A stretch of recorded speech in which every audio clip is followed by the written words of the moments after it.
மிகவும் பிரியமானவர்களே, அமெரிக்க அதிபர் டொனால்டு ட்ரம்ப் அவர்களுக்காக கிறிஸ்தவ போதர்கள் இணைந்து ஜெபிக்கும் இந்த காட்சிகள் தற்பொழுது சமூகத்தில் பரவி வைரலாகி வருகிறது.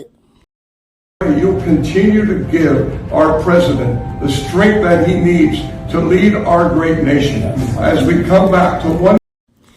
அமெரிக்கா மற்றும் இஸ்ரேல் இணைந்து ஈரானில் நடத்திய தாக்குதலில் ஈரானின் முதன்மையான தலைவர் அலி கமேனி அவர்கள் உயிரிழந்தார்.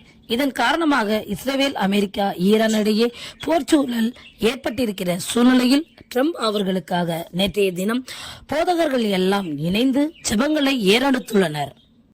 Of our president, we pray for your continued blessing and favor to rest upon him.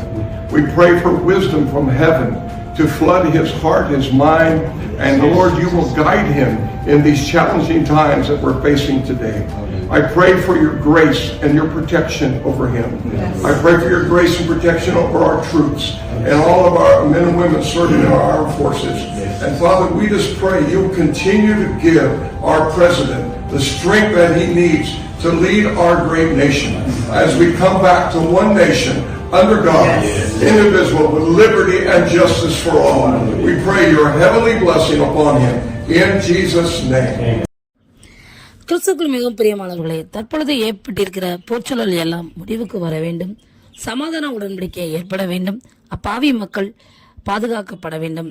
அவர்கள் உயிர்களுக்கு எந்த சேதமும் வரக்கூடாது.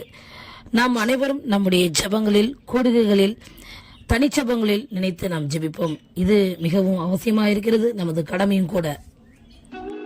இதே போன்ற தகவல்களை நீங்கள் தொடர்ந்து பெறுவதற்கு இந்த சேனலை தொடர்ந்து பாருங்கள், சப்ஸ்கிரைப் செய்து கொள்ளுங்கள். அது உங்களுடைய ஆவிக்குரிய வாழ்க்கைக்கு பிரயோஜனமாக இருக்கும். நீங்கள் ஜெபிப்பதற்கும் ஏதுவாக இருக்கும். தேவன் தான் உங்களை ஆசீர்வதிப்பாராக. ஆமென்.